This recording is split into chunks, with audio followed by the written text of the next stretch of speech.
At an early age, Bob Williams boarded his 36-inch wheel tricycle and rolled away from Camp Harkness more than once, only to be found by me on the streets of Waterford or to London to bring him back in our camp truck. Bob went on to be a great advocate. There is a pattern here. Phyllis mentored Bob. She probably coached him to run away from camp. Phyllis went to Bob's high school graduation. She said, "I felt like he was my son." The graduation was at the Harkness Civic Center. When he walked down, it was one of the proudest moments of my life.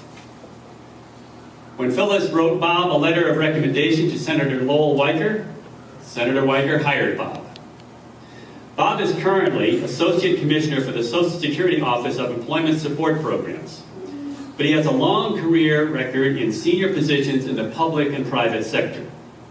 In 1990, he worked on the Americans with Disability Act and on closing an institution in Washington, D.C.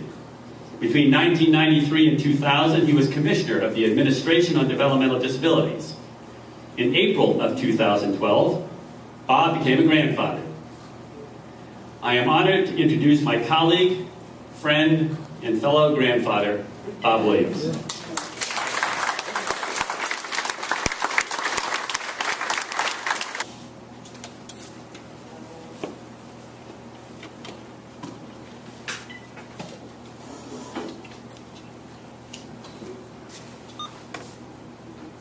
Can people hear me? Can people hear me?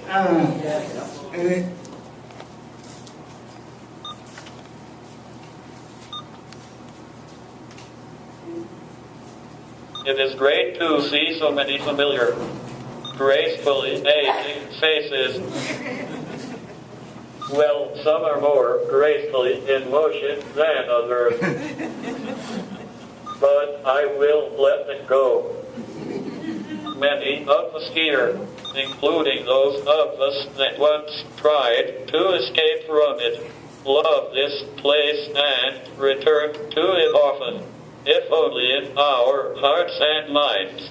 We love Harkness for its beauty, its sense of serenity and refuge, the memories of youth, the pranks and crushes, the lessons of life, love and friendship of the lifetime we learned here. And most of all, I think we love this place for the people it brings back to us. One of the reasons I must love Harkness is that it was here that Phyllis and I really first noticed each other. And then immediately clicked from that point on. As I recall, it must have been July or August of 1972. I remember riding down in a van with several other people from UCP of Hartford. Pat Schultz, who was the program director at the time, was doing the driving, and I was riding as shotgun. On the way down, I remember talking about the decline of American youth as we knew it. The discussion stemmed from the fact that her younger brother, Jerry, was getting ready to go to the Republican convention in Miami as an ardent supporter of Richard Nixon. 2 years later, Jerry was a counselor at the UCP camp here and gathered, as we all did, in the Arts and Crafts Hall to watch Nixon on a small black and white TV, to hear him announce he would resign from office. So, besides being a great memory of our younger days, Harkness, for many of us, is a place we saw history made, and started to create some history of our own.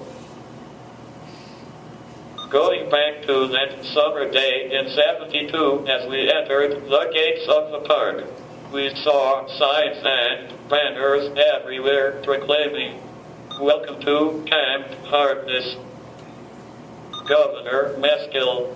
But when we rounded the bend and headed down to the road, to the beach near what was the UCP camp, that was then run by this real Che Guevara power to the people type named Perneta something or other. The contents of the signs and the banners sprouting from the trees and between the cabins changed drastically. They no longer read, "Welcome, Governor."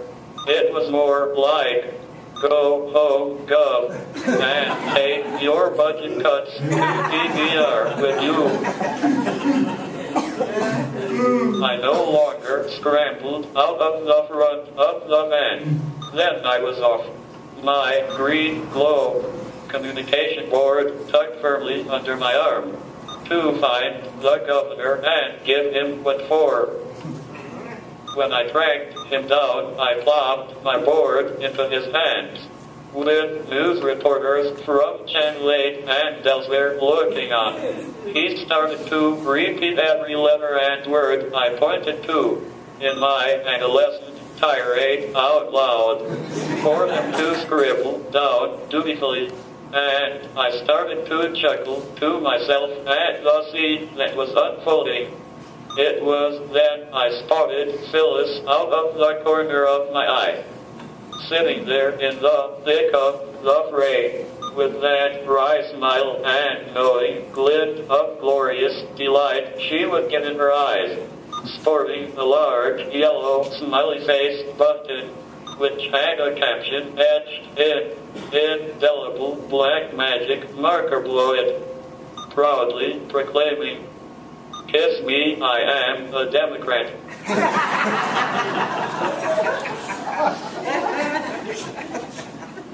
In that split second, we looked at one another and realized we had just pulled off the greatest coup in the world, and that we would be dreamers and schemers for life.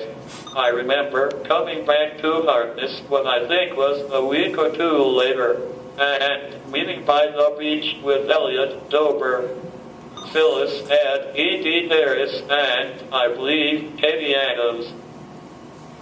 As I recall, a couple of things got discussed and decided that day.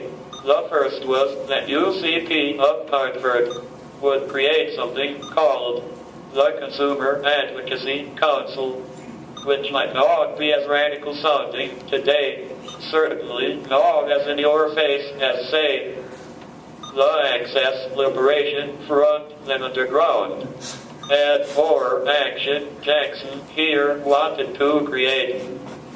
But it was progressive for its day.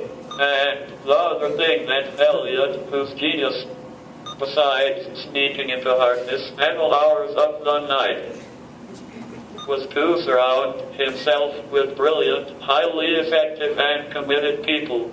So, to his credit, the second thing that Elliot brought up the day was his desire to have Phyllis work the halls of the state capitol for UCP of Connecticut, which he was then heading up. Looking back, that meeting really set a lot in motion.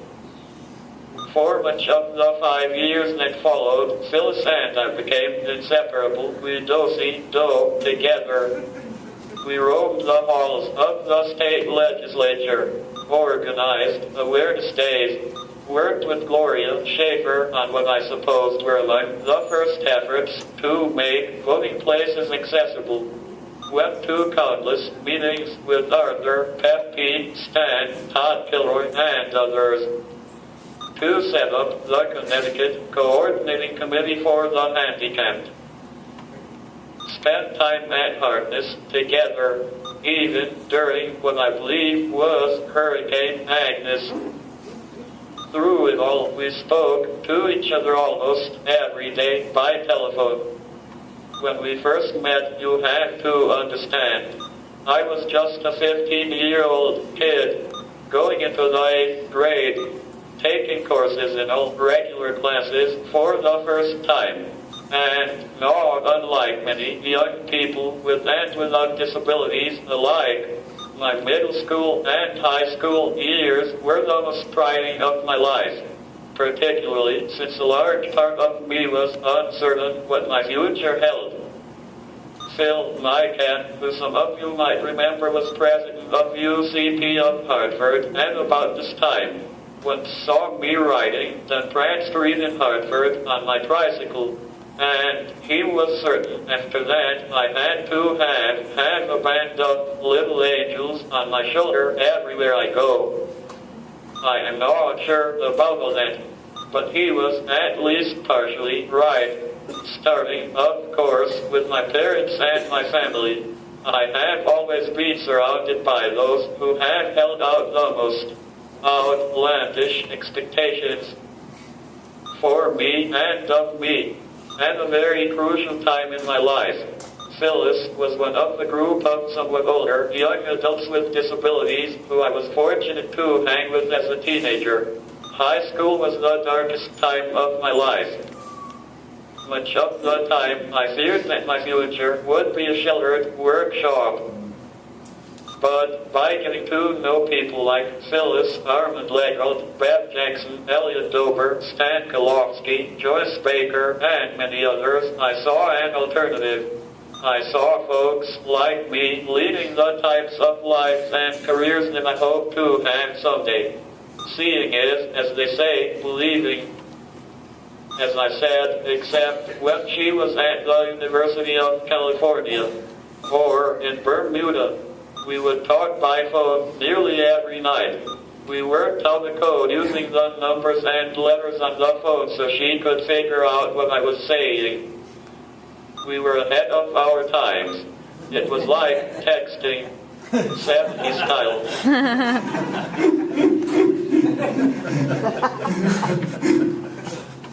She convinced me to apply for college, helped get me an internship with Krista, and later with Lowell Weicker.